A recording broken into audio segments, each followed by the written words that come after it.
আচ্ছা, অনেক তো হলো গল্প সবাই মিলে, এবার তোমাদেরকে চারিদিকটা একটু ঘুরিয়ে দেখায়।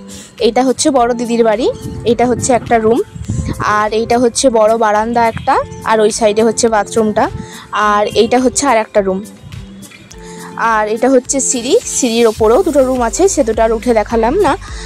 আর তারপর সকাল সকাল এদিকে ঠাকুর দর্শন করে, আর এইটা হচ্ছে মনসা ঠাকুর দিদিদের নিজস্ব, তো দর্শন করে আমরা বেরিয়ে পড়েছি।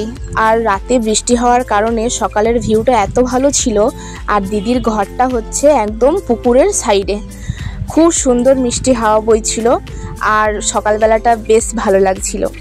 তো তোমাদের সাথে কথা বলতে বলতে এইদিকে আমাদের বাস চলে এসেছে, আর আমরা বাসে চেপে একদম নবাবহাট বাস স্ট্যান্ডে নেমে পড়েছি। নেমে পড়ে সবাই মিলে একটু কচুরি খেয়ে নিলাম, যেহেতু আমরা 10:30 11টা নাগাদ কলকাতাতে নামবো।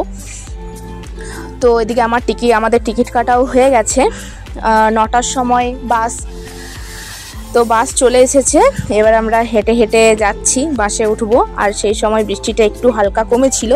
তাহলে এখানেই শেষ করলাম এই ভ্লগটা।